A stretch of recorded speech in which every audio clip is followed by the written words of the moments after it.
Masechet Makot, traité Makot, Daf Tetzain, feuille numéro 16. Nous sommes à la quatrième ligne. Le Tarvaïhu et les deux, Rabbi Yochanan et Resh Lakish, qui discutent pour savoir est-ce que un avertissement dans le doute est considéré comme un avertissement ou pas. Aliba de Rabbi Yehuda suivent l'avis de Rabbi Yehuda.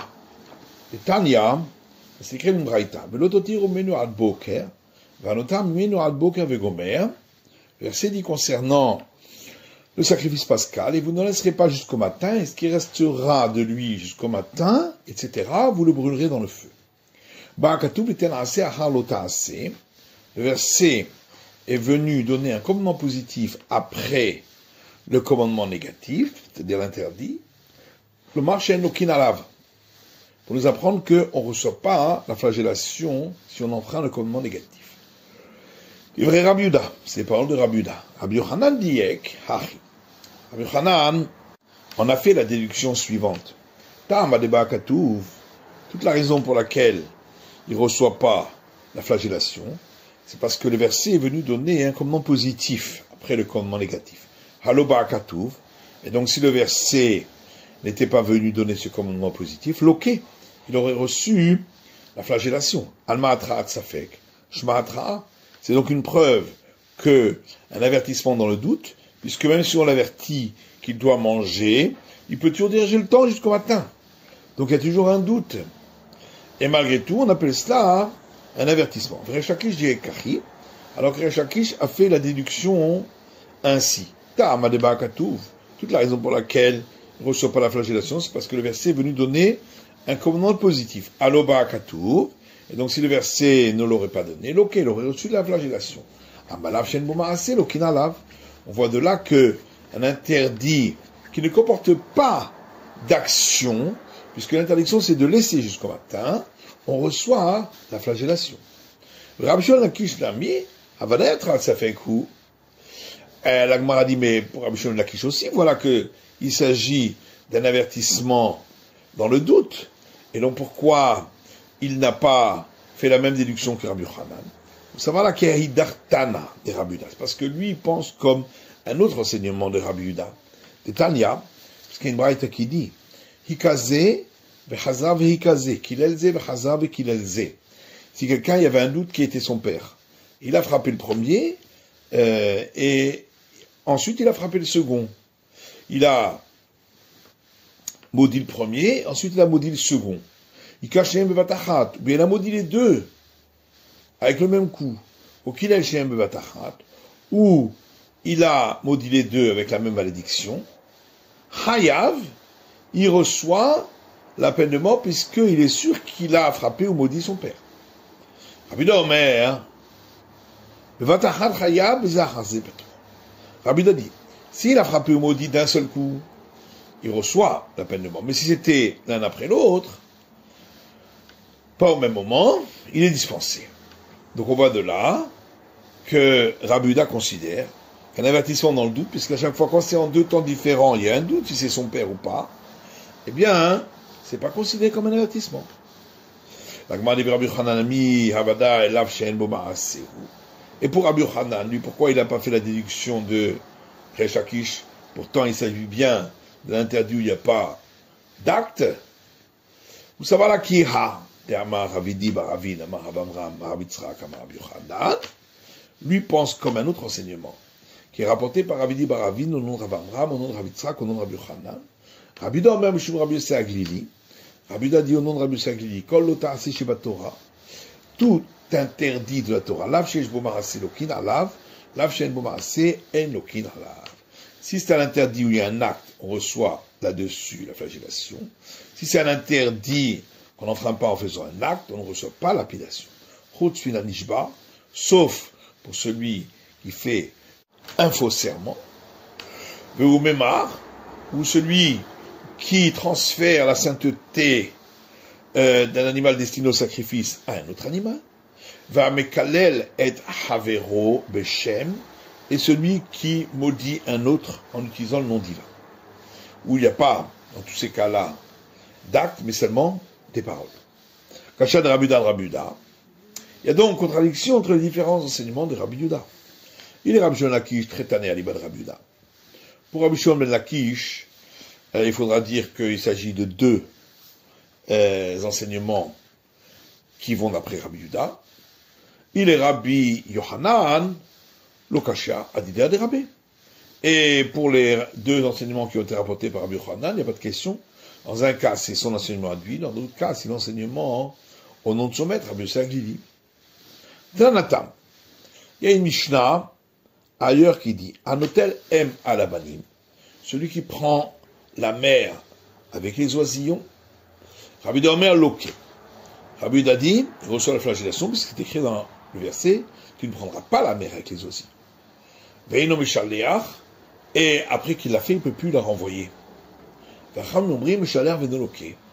Les sages disent, il la renvoie, et ainsi il ne reçoit pas la flagellation. Comme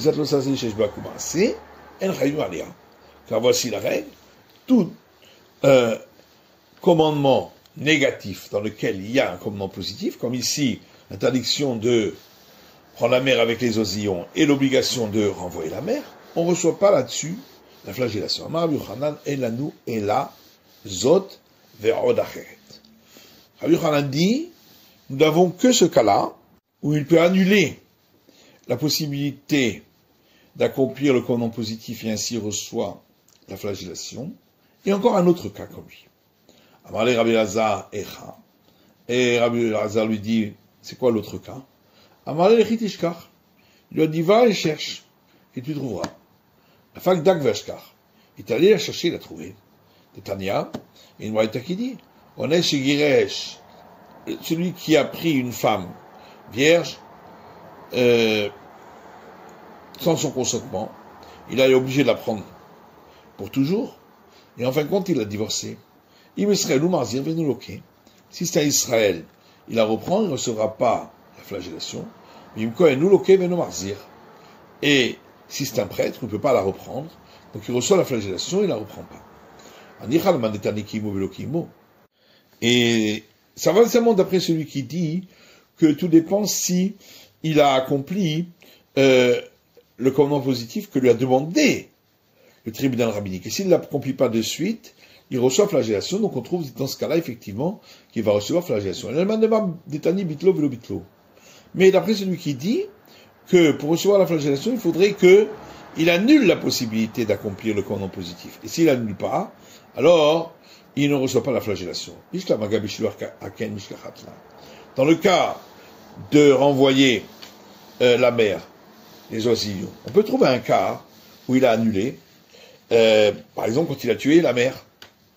Et là, honest, mais dans le cas de celui qui a pris la jeune fille par contrainte, comment on trouve un cas où il aurait annulé la possibilité d'accomplir le commandement positif ou qu'il ne l'ait pas annulé?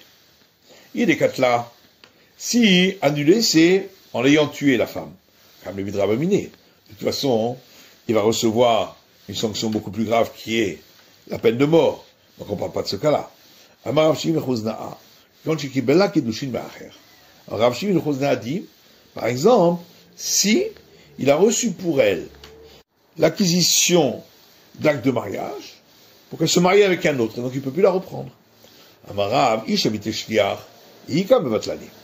Alors Rav dit, si elle l'a nommé à lui comme délégué pour se faire, c'est elle qui a annulé la possibilité, et pas lui, puisque lui il est seulement son délégué. Et si elle n'a pas nommé délégué Kol Kemine, est-ce qu'il a la force de recevoir pour elle l'acquisition de mariage? Velo Klubi, ça n'a aucune valeur. Et là, Rav Shimon Minardea, c'est pourquoi Rav Shimon Minardea dit que Gon chez Dirach Berabim. Par exemple, si il a fait un vœu devant le public qu'il ne profiterait pas d'elle, et donc il ne peut plus la reprendre. Ça va seulement d'après celui qui dit qu'un vœu qui a été fait devant le public, on ne peut pas l'annuler. Et là, mais d'après celui qui dit qu'on peut l'annuler, alors qu'est-ce qu'on va dire? Il me dira, on parle d'un cas où il a fait le vœu avec assentiment du public. Car Mémar dit, la règle est la suivante. Un vœu qui a été fait devant le public, on peut l'annuler. Al-Da'at Rabim, mais s'il a été fait avec l'assentiment du public, on ne peut pas l'annuler puisque on ne pourra pas trouver que tout le public soit d'accord, tout Israël, qu'il l'annule. La Gemara dit, tous les cas, est-ce qu'il n'y a pas encore d'autres cas où il peut annuler la possibilité de faire le commandement positif et à ce moment-là il reçoit la flagellation? Vaïka. Voilà qu'il y a des cas. Siman, Gezel, Mashkon ou Péa. Donc c'est les moyens mnémoniques pour se rappeler les cas. Gezel, donc le premier c'est le vol. La Torah dit tu ne voleras pas, donc c'est le commandement négatif. Et la Torah dit de rendre ce qu'on a volé, donc c'est le commandement positif. Mashkon, encore un autre cas, c'est le cas du gage. La Torah dit tu n'iras pas chez lui dans sa maison pour prendre le gage. Et elle dit ensuite, achète Hashivlo Avot Kevo Hashemesh, un commandement positif, rends-lui le gage lorsque le soleil va se coucher. Et on peut trouver qu'ils reçoivent la flagellation ou qu'ils la reçoivent pas. D'après ceux qui disent que tout dépend s'il a accompli le commandement positif à la demande du tribunal rabbinique ou s'il a refusé, ou d'après celui qui dit que tout dépend s'il a annulé la possibilité de l'accomplir ou pas. Puisque dans l'objet volé, il peut faire disparaître l'objet et le détruire, et à ce moment-là, il empêche la possibilité d'appliquer le commandement positif. Il dit malgré tout, même si il a détruit l'objet, puisque il a l'obligation de rembourser, donc il ne peut pas et recevoir la flagellation et payer, donc il ne reçoit pas la flagellation. Alors, Rabbi Zera lui dit, mais il y a le cas de l'objet qui sert de gage,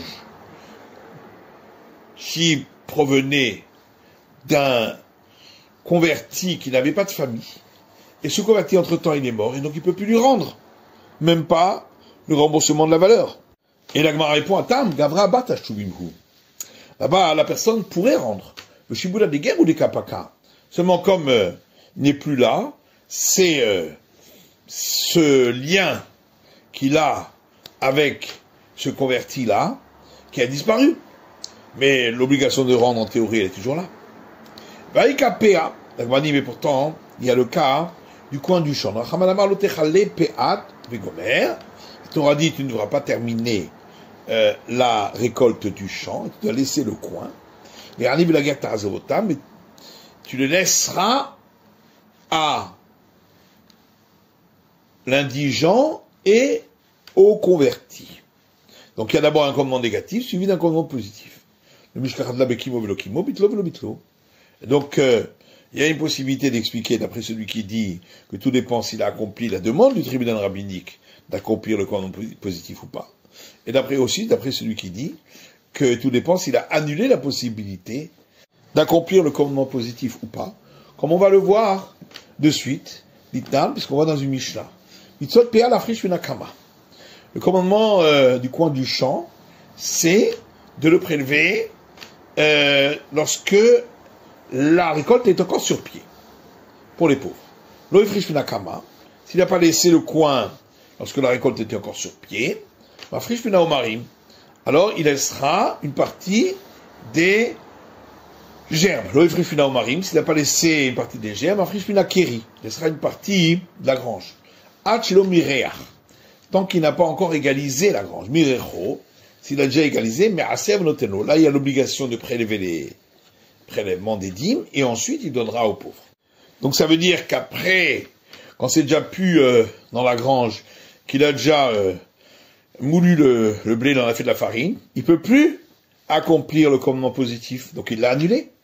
Et l'Agma a dit qu'il Rabbi Ishmael, on peut dire qu'il pense comme Rabbi Ishmael, Dama Af Mafrish Minaïsa, qui dit qu'il y a encore la possibilité de prélever de la pâte.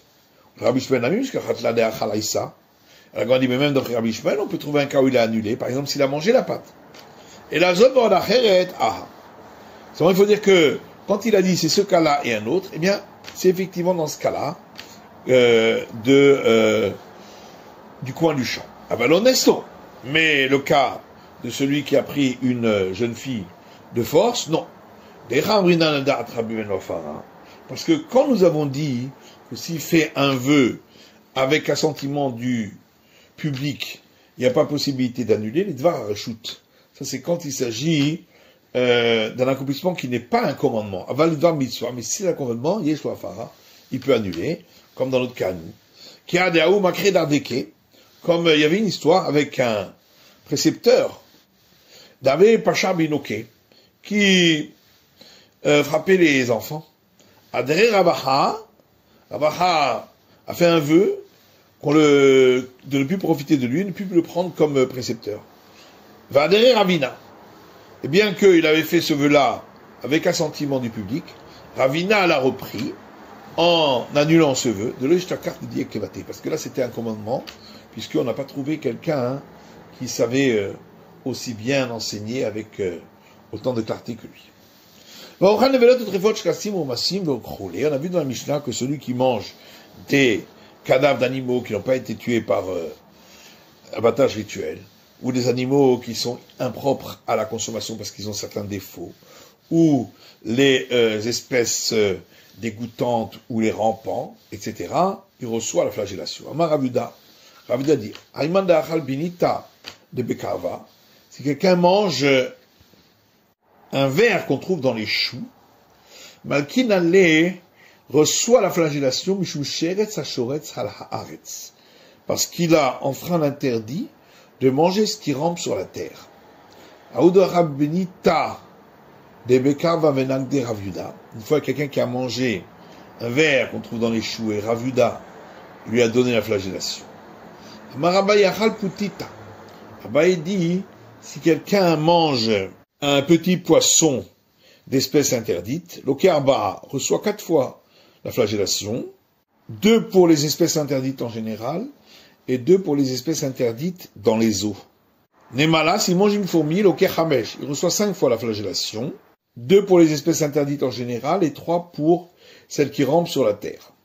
Tira, s'il a mangé un frelon, l'Okeshesh, il reçoit 6 fois la flagellation, Mishum Sheret Sarof, en plus des 5 dont on a parlé, il y a encore une pour le fait que ce soit un insecte qui vole.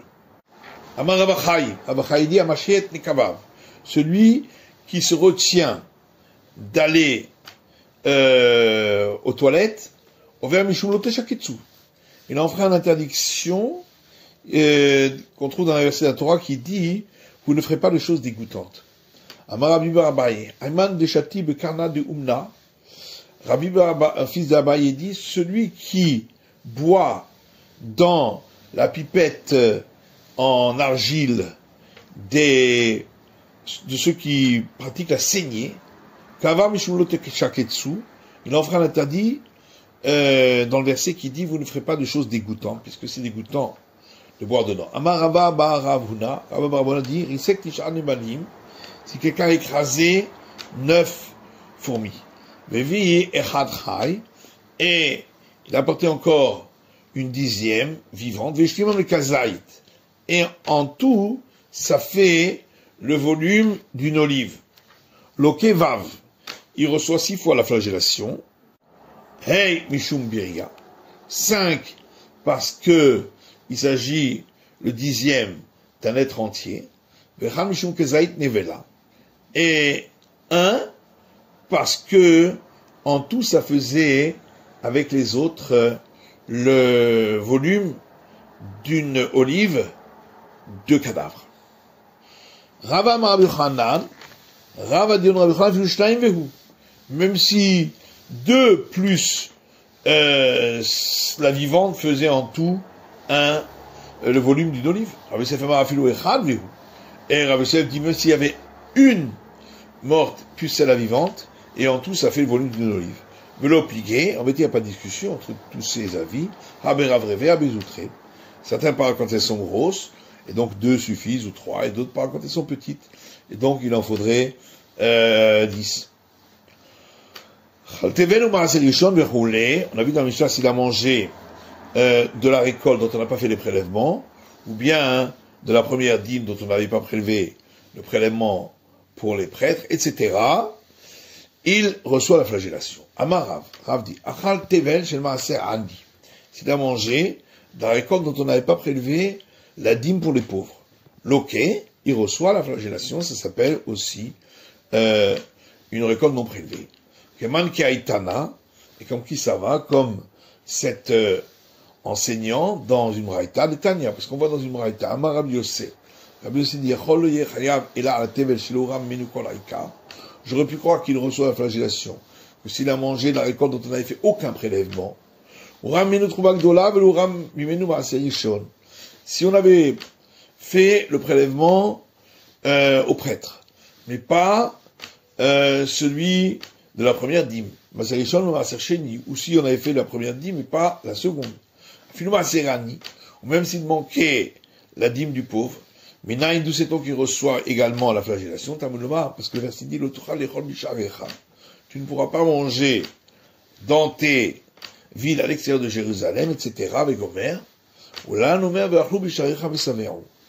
et plus loin il est dit, ils mangeront les pauvres, donc la dîme du pauvre, dans tes villes à l'extérieur, et ils se rassasieront. De la même manière que on parle dans ce dernier verset de la dîme du pauvre, Afkan Maaserani. Également, dans le premier verset, quand on a donné une interdiction de manger, eh bien, il s'agit même du cas où on n'avait pas prélevé la dîme du pauvre. Et la Torah a donné donc un interdit, et donc c'est pourquoi on reçoit la flagellation. C'est la fin de l'étude du Daf Tet Zayin de la feuille numéro 16.